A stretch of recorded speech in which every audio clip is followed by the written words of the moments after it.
So we have some major breaking news coming from Ivory Coast. The people in Ivory Coast have decided to follow Ibrahim Traoré. And let me tell you, from yesterday, the people are on their streets and they are demanding their president, Alassane Ouattara, to step down. What is going on in the Ivory Coast? Ivory Coast has erupted, tens of thousands in the streets, soldiers whispering dissent, and a president accused of staging a coup against his constitution. Alassane Ouattara's bid for a fourth term has lit a fire that the government may no longer control. But how did a nation once hailed as West Africa's success story reach the brink of collapse? Let's find that out.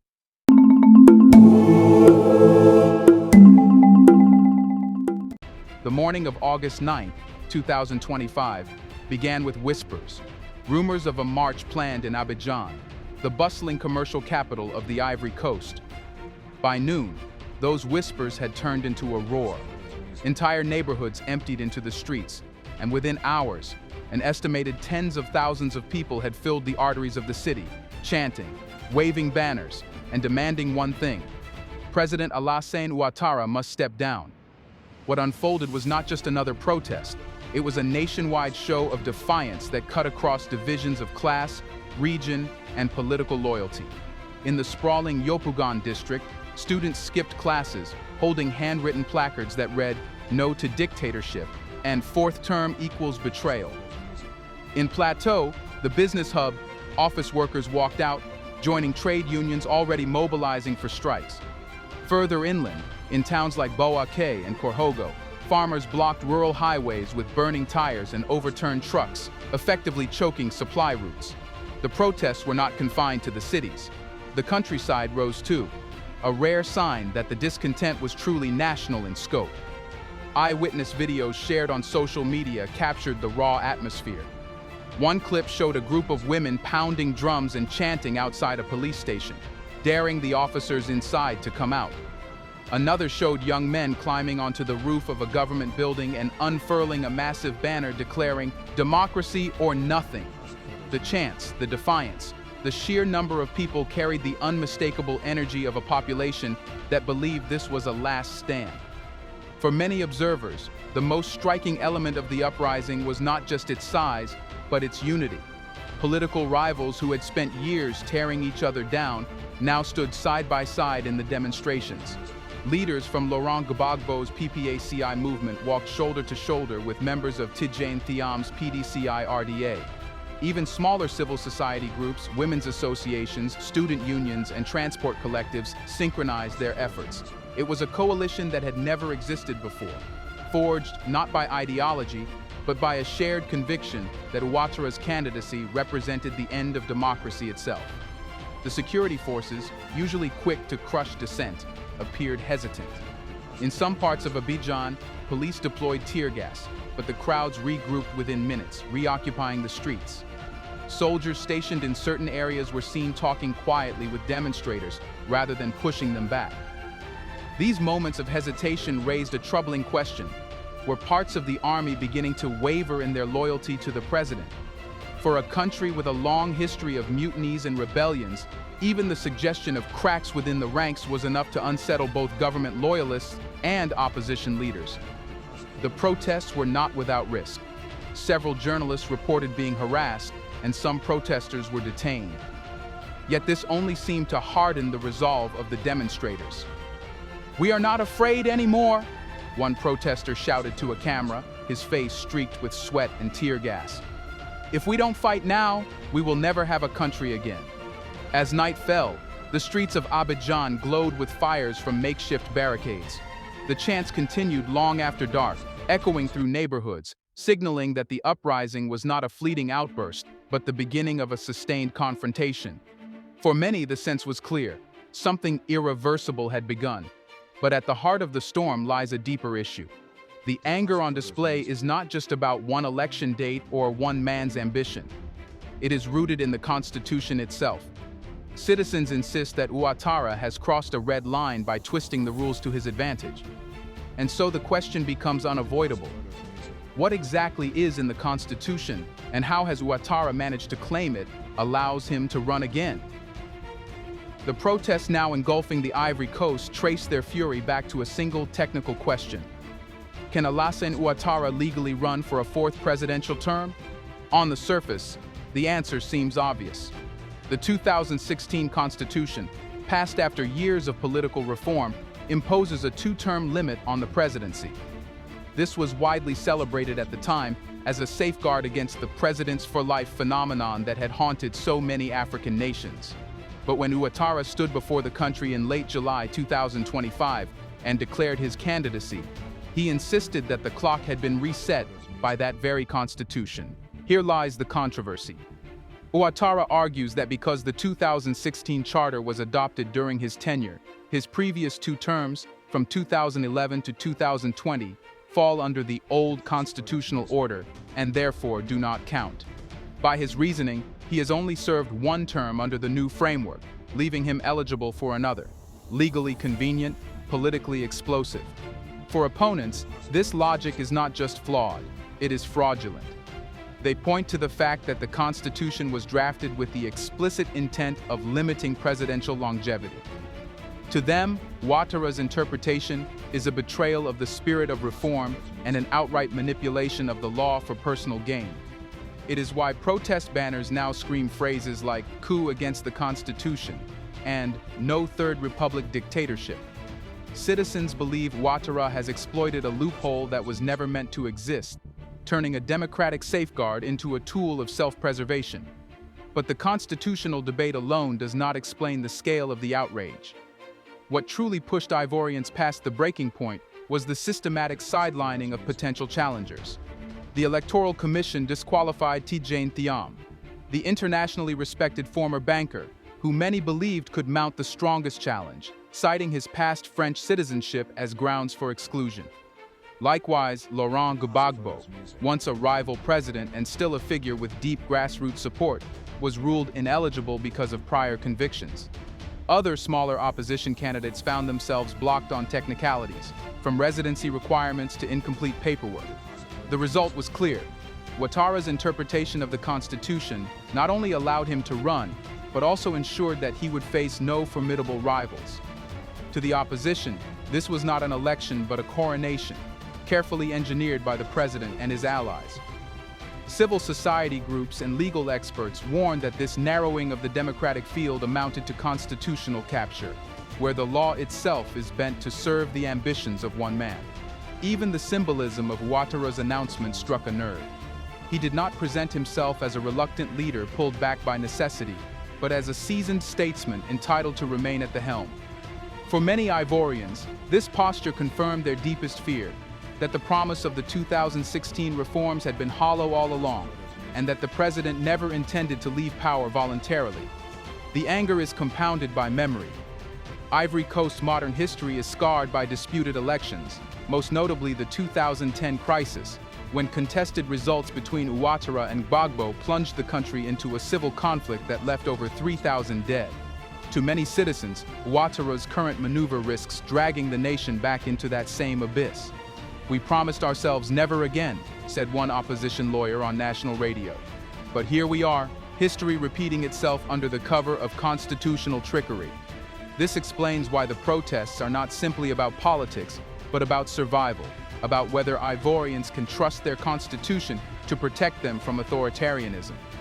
When people chant in the streets, they are not just opposing one man's candidacy. They are defending the very idea of democratic rules holding any meaning at all. But this raises a deeper paradox. If Ouattara claims the Constitution justifies his candidacy, why are so many citizens convinced it is a betrayal? To understand that, one must look beyond the legal text and into the lived reality of the Ivorian people. On paper, Ouattara presides over one of the fastest-growing economies in Africa. But in daily life, Ivorians say prosperity has bypassed them. And that gap between the constitutional promise of reform and the economic reality of exclusion is what has turned discontent into rage. Let's pause for a second to say, big thank you to the Black Culture Diary community, where Black voices, stories, and legacies are preserved and amplified. By becoming a member, you're not just supporting the channel, you're becoming part of a powerful cultural movement. Let's continue. To understand why Ivorians are rejecting Alassane Ouattara's claim to legitimacy, one must look at the gap between the story told by the numbers and the one lived in daily life. On the international stage, the Ivory Coast has been hailed as an economic powerhouse. Growth rates averaging 6% per year since Ouattara took office placed it among the fastest-growing economies in Africa. Abidjan transformed into a gleaming metropolis of skyscrapers, highways, and shopping malls. Multinational corporations poured money into cocoa, oil, and telecommunications, while development banks applauded Ouattara for turning the country into a magnet for foreign investment. But for the ordinary citizen, these achievements exist more in headlines than in reality. Step outside the glass towers of Abidjan's Plateau district, and a very different picture emerges. In the sprawling neighborhoods on the city's outskirts, families complain of stagnant wages and rising food prices. In villages across the north and west, children still walk miles to fetch water, and farmers struggle to sell crops at fair prices. The prosperity, Ivorians argue, has been a mirage, visible to the outside world, but never reaching their tables. The frustration is particularly intense among the youth, who make up more than 70% of the population. For them, promises of modernization and opportunity have rung hollow. Despite the glittering GDP figures, youth unemployment remains stubbornly high, with many educated graduates unable to secure formal jobs. Instead, they crowd into the informal sector, eking out a living as motorcycle taxi drivers, street vendors, or casual laborers. These young people, who should have been the beneficiaries of a booming economy, feel abandoned. It is no coincidence that they are among the loudest voices in the protests, shouting not just against Ouattara's fourth-term bid, but against a system that has left them excluded. At the same time, corruption scandals have eroded whatever trust might have remained. Allegations of inflated contracts, favoritism in public tenders, and embezzlement by political elites have become common talking points. Opposition leaders point to a political class that has enriched itself while lecturing citizens on patience. For many Ivorians, Ouattara's government is no longer seen as a steward of national prosperity, but as a gatekeeper ensuring that only the connected few reap its rewards. The country's rural majority feels this betrayal most acutely. While Abidjan has received massive infrastructure upgrades, much of the rural Ivory Coast still suffers from poor roads, inadequate electricity, and limited healthcare facilities. Cocoa farmers, whose labor underpins the country's status as the world's largest producer, continue to live on subsistence wages, often below the poverty line. "We feed the nation, but our children go hungry," one farmer told a local radio station. That disconnect between contribution and reward has hardened resentment, especially in the agricultural regions that form the backbone of the Ivorian economy. This economic alienation feeds directly into the constitutional anger. When Ouattara claimed that growth and stability justified his continued leadership, many Ivorians saw it as an insult. Growth for whom? Stability for whom? To them, the president's fourth-term ambition feels less like a defense of the nation and more like a defense of an elite bubble that never shared its wealth with the people. Anger is not just about inequality, it is about dignity. Citizens feel their sacrifices have been dismissed, their struggles ignored, and their futures stolen. The slogan, "Democracy or Nothing," resonates not only because of term limits, but because democracy is now seen as the only way to break the cycle of exclusion. Without real political change, they fear the so-called Ivorian miracle will remain the property of a privileged few. And yet, the future of the crisis may not depend solely on civilians. The question looming larger each day is whether the military, the institution with the power to tip the scales, will continue to stand by Ouattara, or whether it will fracture under the same pressures that have already broken public trust. Which brings us to the next pressing issue. How is the Ivorian army responding to this turmoil, and could it become the decisive force in the nation's unfolding drama? Here's a reminder to please like and share the video and subscribe to our channel to watch more videos on Black culture, history, civilization, and identity. Let's continue now. The armed forces are not a monolith, but a layered institution with competing loyalties, uneven pay scales, and long memories of mutiny. Understanding where each layer stands and what incentives shape it helps explain why the streets are still loud, while the barracks remain publicly quiet. Start with the rank and file. Many enlisted soldiers are products of the same socio-economic neglect that has radicalized the country's youth. Their salaries lag behind inflation, housing allowances are patchy, and benefits promised after earlier crises have not always materialized. In recent weeks, family members of soldiers have queued at the same subsidized food outlets as civilians, and barracks canteens have faced intermittent shortages, mundane frictions that sharpen grievances. Informal chats in garrisons outside Abidjan suggest a mood of wary empathy with demonstrators rather than reflexive hostility. This is not yet disobedience, it is emotional proximity. In militaries under strain, proximity can harden into preference. Non-commissioned officers (NCOS) occupy a pivotal middle ground. They carry the institutional memory of the 2014 to 2017 mutinies, when arrears, promotions, and integration deals became bargaining chips. Those episodes taught the force two lessons: pressure works and chaos bites back. Today's NCOs are therefore hedgers. They dislike orders that could turn them into the face of repression, yet they also fear the cascade of indiscipline that follows if a single unit breaks ranks. Their instinct is to slow-walk escalation, disperse crowds without mass arrests, request written orders, rotate units to avoid fatigue, and buy time while the political class searches for an exit ramp. At the top, the calculus is colder. Senior commanders weigh three risks: reputational, cohesion, and succession. Reputational risk stems from international scrutiny. Images of lethal crackdowns travel fast and trigger sanctions that freeze procurement pipelines and training partnerships. Cohesion risk is internal. A heavy-handed response could splinter the force along generational lines, with younger officers signaling quiet dissent to protect their troops.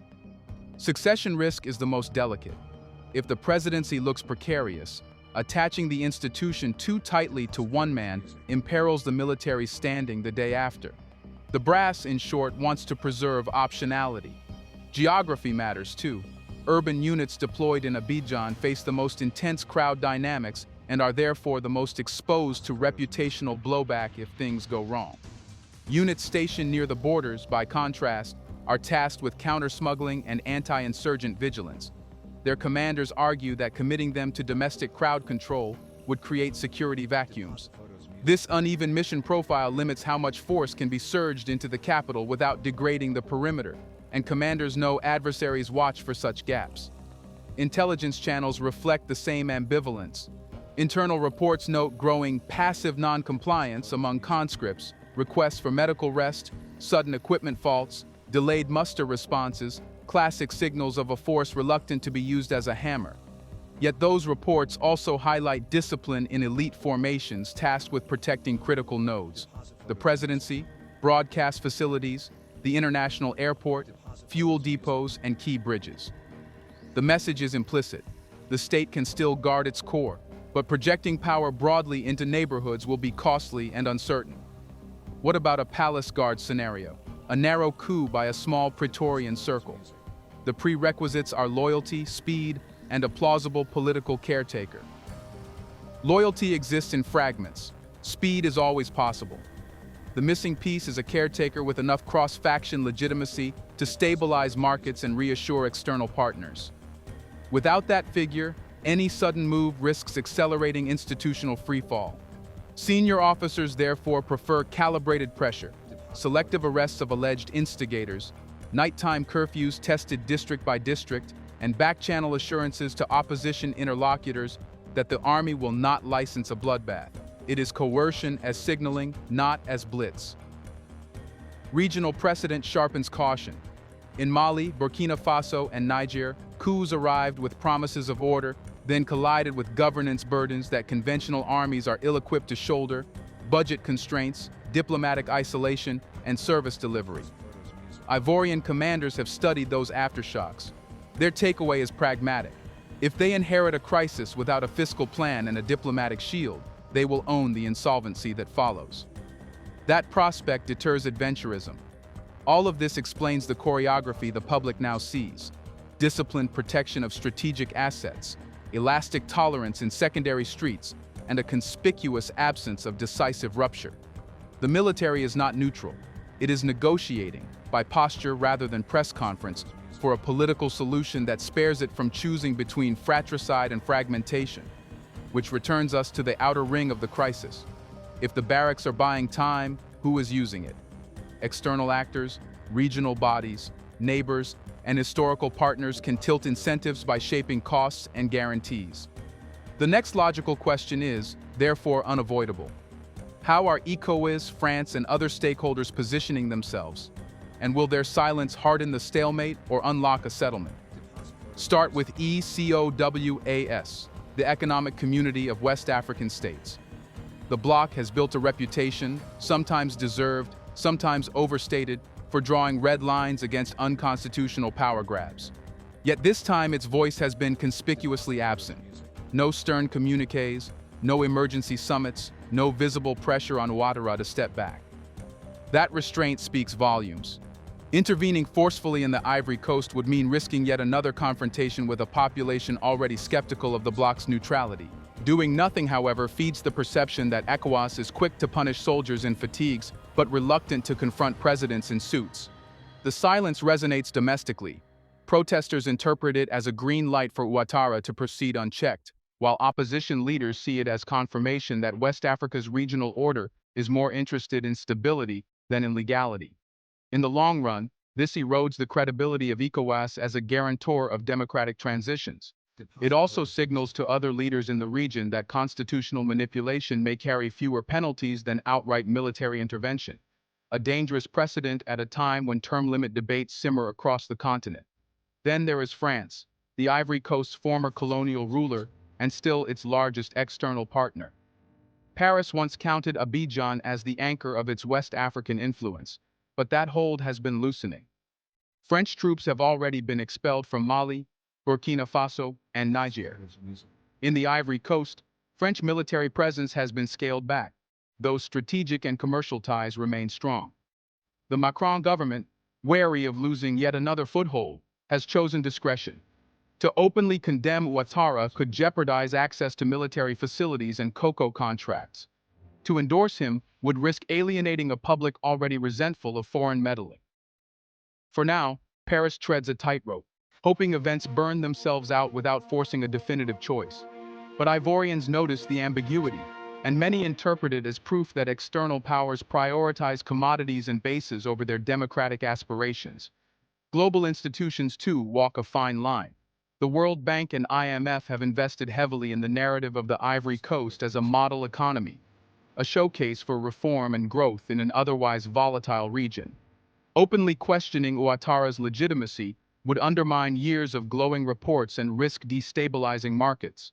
As a result, statements from international lenders stress stability and dialogue rather than term limits or democratic accountability. Investors, meanwhile, are jittery.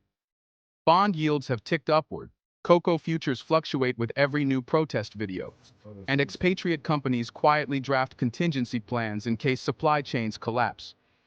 Beyond institutions, the crisis has become a litmus test for Pan-African movements. From Dakar to Ouagadougou, youth activists are framing Ivory Coast's standoff as part of a continental wave against political dynasties and economic exclusion.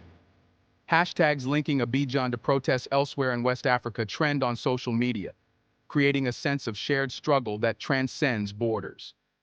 The symbolism is potent. If Ivorians can force accountability, it could embolden others confronting similar challenges in Senegal, Togo, or Cameroon. In this way, the battle over one presidency acquires continental significance. All these external calculations feed back into Ouattara's decision-making. If he senses that ECOWAS and France will remain passive, he has fewer reasons to compromise. If investors and lenders prioritize continuity over legality, he can argue that the world still needs him. Conversely, if youth movements across Africa amplify Ivorian voices, the reputational cost of clinging to power rises, creating a pressure that no silent communique can erase. And so Ivory Coast crisis sits at an intersection. A president determined to stretch constitutional boundaries, a population unwilling to accept it, an army cautious but watchful, and a region whose silence speaks louder than words. The question that began with protests on August 9 How did a success story unravel so quickly now extends further? Will this be the moment Ivory Coast redefines the future of democracy in West Africa? Or will it be remembered as another chapter where silence abroad allowed repression at home? Let us know in the comments section. Where do you see all this going? Do you want to watch more videos like this one? If so, subscribe to our channel and press the bell icon next to it. We have decided to bring videos on something nobody talks about: the Black culture, civilization, history, and evidence about how glorious Blacks have been. Thanks for watching, and until the next video, stay tuned.